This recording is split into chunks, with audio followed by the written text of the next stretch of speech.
உங்கள் இல்லங்களில் வந்து உங்கள் உள்ளங்களை உயிர்ப்பிப்பது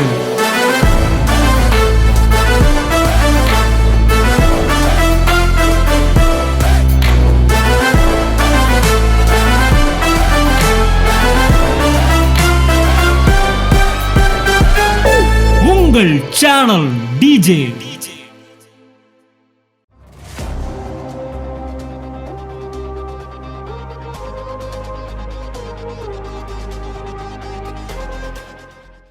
பிரைஸ் காட். இயேசு கிறிஸ்துவின் நாமத்தினாலே டிஜே சேனல் நேயர்களாய் உங்களை எல்லோரையும் நான் வாழ்த்தி வரவேற்கிறேன். இந்த அருமையான பொழுதினிலே கர்த்தர் தாமே உங்களை ஆசீர்வதிப்பாராக. நான் உங்கள் சகோதரன் பிரதர் டி ஜஸ்டின். இந்த சேனல் மூலமாக உங்களை சந்திப்பதில் மிகுந்த சந்தோஷம். இந்த சேனல் 24 மணி நேரமும் இரவும் பகலும் உங்களோடு கூட தேவனுடைய வார்த்தையை பேசி கொண்டிருக்கிறது. உங்கள் தேவைகளை சந்திக்கிறது, உங்களுடைய மனக்கண்களை பிரகாசிப்பிக்க செய்கிறது. இது கர்த்தர் உங்களுக்கு கொடுத்த ஒரு தேவனுடைய நிர்ணயிக்கப்பட்ட தூதனாக உங்களோடு கூட வலம் வருகிறது. It is an assigned angel for your life. ஆகவே இந்த சேனலுக்காய் ஒரு நிமிடமாவது நீங்கள் ஜெபிக்க மறவாதிருங்கள். புதிய ஒரு வருஷத்துக்குள் கடந்து செல்கிறீர்கள், உங்களை நான் வாழ்த்துகிறேன். அல்லது புதிய வருஷத்தில் நுழைந்த பிறகு கூட இந்த செய்தியை கேட்கலாம். உங்களை வாழ்த்துகிறேன், உங்களை ஆசீர்வதிக்கிறேன். இந்த 2026 உங்களுக்கு பாதைகள் நெய்யாய் பொழிவதாக. ஆமேன். அன்புக்குரியவர்களே, ஒரு அழகிய வருஷத்தை தேவன் நமக்கு தந்திருக்கிறார். இந்த வருஷத்திலே நிறைவான ஒரு வாழ்க்கை வாழ வேண்டும் என்பதைத்தான் எல்லோரும் விரும்புவார்கள். நிறைவான வாழ்விற்கான ரகசியம் என்ன என்கிற தலைப்பிலே சில நிமிடங்கள் உங்களோடு பேச விரும்புகிறேன். இது ஒரு ரகசியம், நிறைவான வாழ்வின் ரகசியம். நிறைவான வாழ்வின் ரகசியத்தை நீங்கள் புரிந்து கொள்ள வேண்டும் என்றால், குறைவுக்கான காரணம் என்ன என்பதை நீங்கள் புரிந்து கொண்டால், அதை வேரோடு பிடுங்கும்போது நிறைவு உங்களிடத்தில் கடந்து வர ஆரம்பிக்கும். அன்புக்குரியவர்களே, குறைவின் காரணம் என்ன என்பதை பற்றி நீங்கள் புரிந்து கொண்டால் நிறைவின் ரகசியத்தை புரிந்து கொள்வீர்கள். வாசிப்போம். ஆதியாகமம் 1 அதிகாரத்திலே 1ஆம் வசனம் 2ஆம் வசனத்தில் பார்ப்பீர்கள் என்றால், ஆதியிலே தேவன் வானத்தையும் பூமியையும் சிருஷ்டித்தார். 2ஆம் வசனம் சொல்லுகிறது, பூமியானது ஒழுங்கின்மையும் வெறுமையுமாயிருந்தது. பாருங்கள், அழகிய வார்த்தை. ஆதியாம் 1 அதிகாரத்தில் பூமி வெறுமையாயிருந்தது. அதற்கு பிறகுதான் கர்த்தர் ஒவ்வொன்றா என்ன செய்கிறார்? சிருஷ்டித்து இந்த வெறுமையாக இருந்த பூமியை இந்த அழகான பூமியாக கர்த்தர் மாற்றினார். நீங்கள் பார்க்கிற இந்த பூமி எடுத்த உடனே இப்படி வரவில்லை. இது ஒழுங்கின்மையாக இருந்தது, இது வெறுமையாக இருந்தது. இதை கர்த்தர் இந்த வெறுமையை நிறைவாய் மாற்றினார். நான் உங்களுக்கு ஒரு ஆணித்தரமான ஒரு வாக்குத்தத்தத்தை சொல்லுகிறேன். இந்த வருஷத்தில், கடந்த வருஷத்திலும் அல்லது 2025 உங்கள் வாழ்க்கை வெறுமையாக இருந்திருக்கலாம். ஆனால் 26 உங்கள் வாழ்க்கையை நிறைவாய் தேவன் மாற்றுவார். உங்கள் குறைவுகள் எல்லாம் நிறைவாய் மாறும். இப்பொழுது அதற்கான ரகசியத்தை தேவன் உங்களுக்கு சொல்லும்போதை பெற்றுக்கொள்ளுங்கள். அன்புக்குரியவர்களே, தேவன் தம்முடைய ஆசீர்வாதத்தை பணமாகவோ அல்லது பொருளாகவோ கையில் கொடுப்பதில்லை, வார்த்தையாக உங்களுக்கு கொடுக்கிறார். ஒரு ரகசியமாக உங்களுக்கு சொல்லுகிறார். அந்த வார்த்தையை பெற்றுக்கொண்ட உடனே உங்களை சுற்றி அந்த ஆசீர்வாதங்கள் நேராய் கடந்து வர ஆரம்பிக்கிறது. காந்தத்தை வைத்திருக்கிற இடத்துல இரும்புகள் வருவது போல வார்த்தைகளை பெற்றுக்கொண்ட இடத்தில் ஆசீர்வாதங்கள் கடந்து வர ஆரம்பிக்கிறது. அன்புக்குரியவர்களே, அந்த ரகசியத்தை இந்த மாலை வேளையில் இந்த வேளையில நான் உங்களுக்கு சொல்லிக்கொள்ள விரும்புகிறேன். பூமியானது ஒழுங்கின்மையும் வெறுமையாக இருந்தது. ஏன் வெறுமை வருகிறது? வேதம் தெளிவாய் சொல்கிறது, பூமியானது ஒழுங்கின்மையும் வெறுமையுமாய் இருந்தது. யாருடைய வாழ்க்கையில் எல்லாம் ஒழுங்கின்மை இருக்கிறதோ அவருடைய வாழ்க்கையில் எல்லாம் வெறுமை இருக்கிறது. அப்படி என்றால் வெறுமையின் காரணம் என்ன என்பதை கண்டுபிடித்து அதை பிடுங்கி எறிந்து விட்டால் அந்த வெறுமை போய் நிறைவு வர ஆரம்பிக்கும். இந்த வெறுமையின் காரணம் என்ன?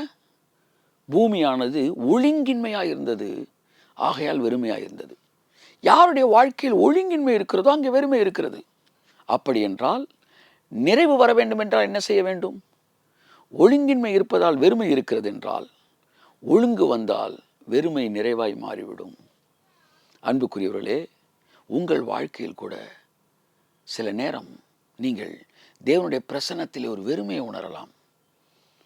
வேத வசனங்களில் கர்த்தருடைய சத்தத்தில் ஒரு வெறுமையை உணரலாம். பொருளாதாரத்தில் கூட ஒரு வெறுமையை நீங்கள் உணரலாம். இது எல்லாவற்றுக்கும் காரணம் என்னவென்று நினைக்கிறீர்கள்? எங்கேயோ ஒரு ஒழுங்கின்மை இருக்கும். அந்த ஒழுங்கின்மை நீங்கள் சரி செய்தால் வெறுமை நிறைவாய் மாறும். அன்புக்குரியவர்களே, புதிய வருஷத்தில் கடந்து செல்ல போகிறீர்கள். வேதத்தை நீங்கள் அல்லது புதிய வருஷத்தில் கடந்து வந்திருக்கலாம். நீங்கள் வேதத்தை வாசிப்பதிலே ஒரு ஒழுங்கை கொண்டு வாருங்கள். காலையிலே நான் புதிய ஏற்பாட்டை இந்த பகுதிகளை வரிசையாய் வாசிப்பேன், இரவிலே பழைய ஏற்பாட்டில் இந்த வரிசையை வாசிப்பேன். ஒரு ஒழுங்குக்குள் கொண்டு வாருங்கள். நீங்கள் எந்த நேரத்திலும் அந்த ஒழுங்கை விட்டு வேறு அங்கு இங்கு என்று செல்ல வேண்டாம். ஒருவேளை வேறு பகுதியை வாசிக்க விரும்பினாலும் வாசியுங்கள், வரிசையை வாசிக்க வேண்டியதை தொடர்ந்து வாசியுங்கள். அங்கே ஒழுங்கு வரும்போது நான் உங்களுக்கு சொல்லுகிறேன், உங்கள் வாழ்க்கையை குறித்த கடவுள் வசனத்திலிருந்து பேச ஆரம்பிப்பார். தேவனுடைய சத்தத்தை நீங்கள் கேட்க ஆரம்பிப்பீர்கள். ஆகவே ஒழுங்கு வரும்போது அங்கே வார்த்தையின் நிறைவு உங்களுக்கு வரும். அப்படித்தான் ஜெபத்திற்கு ஒரு நேரத்தை ஒதுக்கிக் கொள்ளுங்கள். அது 15 நிமிடமாக இருக்கலாம், 1 மணி நேரமாக இருக்கலாம். காலையில் இந்த நேரம் நான் ஜெபிப்பேன் என்று உங்களை ஒழுங்கு செய்து கொள்ளுங்கள். நீங்கள் நினைக்கும் போதெல்லாம் ஜெபிப்பது ஒழுங்கின்மை. நீங்கள் திட்டமிட்ட நேரத்தில் ஜெபிப்பது ஒழுங்கு. பூமியானது ஒழுங்கின்மையும் வெறுமையுமாயிருந்தது. உங்கள் ஒழுங்கின்மை ஜெபத்தில் இருக்கும்போது பிரசன்னத்தில் ஒரு வெறுமையை பார்க்கிறீர்கள். ஆனால் ஜெபத்தில் ஒரு ஒழுங்கு இருக்கும்போது உங்கள் வாழ்க்கையில் ஒரு நிறைவை பார்க்க ஆரம்பிப்பீர்கள். பிரசன்னத்தில் ஒரு நிறைவை பார்க்க ஆரம்பிப்பீர்கள். இரவு நேரத்தில் தூங்குவதற்கு முன்பாக இது குடும்ப ஜெபத்தின் நேரம் என்று ஒன்றை ஃபிக்ஸ் பண்ணுங்க. சில நேரம் தவறலாம், வருஷத்தில் தவறில்லை. ஆனால் எல்லா நாட்களும் தவறக்கூடாது. ஆகையால் தான் ஒழுங்குக்குள் கொண்டு வாருங்கள் என்று சொல்லுகிறேன். அது கடினமான ஒழுங்காய் வைத்துக் கொள்ளாமல் லகுவானதாய் வைத்துக் கொள்ளுங்கள். 1 மணி நேர ஜெபம் என்பது உங்களுக்கு கடினமாக இருக்கும் என்றால் ஒரு 15 நிமிடத்தை வைத்துக் கொள்ளுங்கள். இங்கே நேரத்தை விட முக்கியம் ஒழுங்கு. இரவிலே 10 to 10:15 நீங்கள் ஜெபம் பண்ணுங்கள். நீங்கள் ஜெபிக்கிற நேரத்தில் 1 நிமிடமாவது இந்த சேனலுக்காகவும் ஜெபியுங்கள். அதை ஒரு ஒழுங்காக வைத்துக் கொள்ளுங்கள். முதலாவது ஒரு அடையை சுற்றி என கொடுங்கள். கர்த்தர் உங்களுக்கு நிறைவை இன்னும் தருவார். மீதி 14 நிமிடங்கள் உங்களுக்காகவும் பிள்ளைகளுக்காகவும் ஜெபம் பண்ணுங்கள். காலையில் அல்லது 6 to 6:15, 5 to 6 எந்த நேரம் வைக்கிறீர்களோ ஜெபியுங்கள்.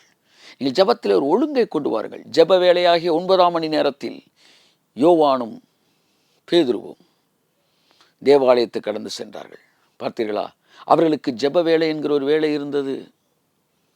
நீங்களும் ஒரு நேரத்தை ஃபிக்ஸ் பண்ணுங்க, அதில் ஒழுங்கை கொண்டு வாங்க. அடுத்த வருஷம் நிறைவாக இருக்கும் கர்த்தருடைய பிரசன்னம்.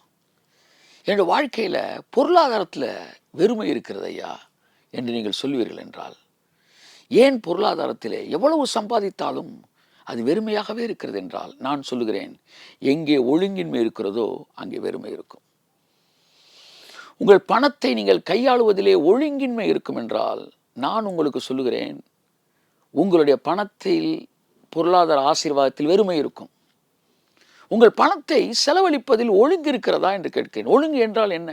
தேவன் உங்களுக்கு கொடுக்கிற பணத்தில் 90% உங்களுக்காக நீங்கள் பயன்படுத்தும் போது 10% தேவனுக்கென்று நீங்கள் கொடுக்க வேண்டும் என்கிற ஒழுங்கை வேதம் போதிக்கிறது.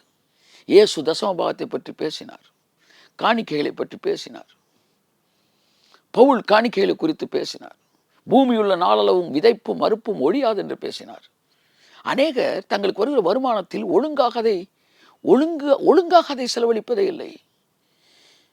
எல்லாவற்றையும் அவர்கள் செலவழிக்கிறார்கள். தேவனுக்கென்று அவர்கள் அந்த பணத்திலே ஒழுங்கை கையாளுவதில்லை. அன்புக்குரியவர்களே, உங்களுக்கு கொடுக்கிற பழத்திலே விதையோடு கர்த்தர் கொடுக்கிறார். நம்முடைய முன்னோர்கள் எல்லாம் விதையோடு சேர்த்து அதை புசித்திருந்தால் மறுபடியும் கனி எங்கே வந்திருக்கும்? ஆனால் அவர்கள் அந்த விதைகளை விதைத்தபடியினால் இன்றைக்கு நாம் கனிகளை புசிக்கிறோம். அப்படித்தான் நான் உங்களுக்கு சொல்லுகிறேன், உங்களுக்கு வருகிற வருமானத்திலே 10/9 நீங்கள் புசிப்பதற்கு தேவன் கொடுக்கிறார். 10/1 தேவனுக்கென்று விதைப்பதற்கு அவர் கொடுக்கிறார். இந்த விதை தான் மறுபடியும் உங்களுக்கு ஆசீர்வாதங்களை தரக்கூடியது.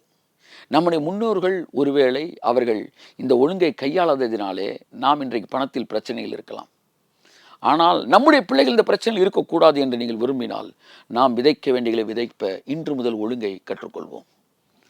தேவன் உங்கள் தரு எல்லா ஆசீர்வாதத்திலும் 90% நீங்கள் செலவழியுங்கள். 10% நீங்கள் ராஜ்யத்துக்கென்று விதையுங்கள். இந்த சேனல் உங்களுக்கு ஆசீர்வாதமாக இருக்கும் என்றால், தொடர்ந்து உங்களுக்கு ஆவிக்குரிய வார்த்தைகளை பேசிக்கொண்டு இருக்கும் என்றால், இன்று முதல் இந்த சேனலிலே விதைக்க ஆரம்பியுங்கள். ஒரு ஒழுங்குக்குள் வாருங்கள். 10/9 பகுதியை நீங்கள் உங்கள் வாழ்க்கைக்காகவும் 1 பகுதியை ராஜ்யத்துக்காகவும் செலவழியுங்கள். இதுதான் ஒழுங்கு. ஒழுங்கின்மையும் வெறுமையுமாய் இருந்தது. இந்த ஒழுங்கு இல்லாமல் ஒழுங்கின்மையில் இருக்கிற வாழ்க்கையில் வெறுமை இருக்கிறது. இந்த ஒழுங்குக்குள் மனிதன் வரும்போது அங்கே நிறைவு வர ஆரம்பிக்கிறது. அன்புக்குரியவர்களே, this is the secret of a overflowing life. இதுதான் நிரம்பி வழிகிற வாழ்க்கையின் ஆசீர்வாதம். ஆகவே இன்று இந்த 3 காரியங்களிலும் ஒழுங்கை கொண்டு வாருங்கள். பயப்படாதிருங்கள். தவறி விடுவோமோ என்று பயப்படாதீர்கள். நீங்கள் தவறினாலும் மறுபடியும் கர்த்தர் உங்களை எழுப்புவார். சரியான பாதையில் உங்களை ஓட வைப்பார். பூமியானது ஒழுங்கின்மையாக இருந்ததால் வெறுமையாக இருந்தது. இயேசு வந்தார். நீ நன்றாக வாசிப்பீர்கள் என்றால், தேவனுடைய வார்த்தை என்கிற இயேசு அந்த வார்த்தையை அனுப்பும்போது எல்லா ஒழுங்கின்மையும் கர்த்தர் ஒழுங்காய் மாற்றுகிறார். நிலத்தை பிரிக்கிறார், நீரை பிரிக்கிறார், ஜலத்தை பிரிக்கிறார். எல்லாற்றையும் ஒழுங்காக்கின பிறகு பூமி நிறைவாக ஆரம்பிக்கிறது. அப்படிதான் உங்கள் வாழ்க்கையிலே இந்த 3ஐ ஒழுங்காக்குங்கள். வருகிற வருஷமும் இந்த வருஷமும் முழுவதும் நிறைவை அனுபவிப்பீர்கள். God bless you. மற்றும் ஒரு காணொளியில் மறுபடியும் உங்களை நான் சந்திக்கிறேன். அதுவரை உங்களிடம் நான் விடைபெறுகிறேன். மறுபடியும் சந்திப்போம். I am Justin. God bless you. உங்கள் இல்லங்களில் வந்து உங்கள் உள்ளங்களை உயிர்ப்பிப்பது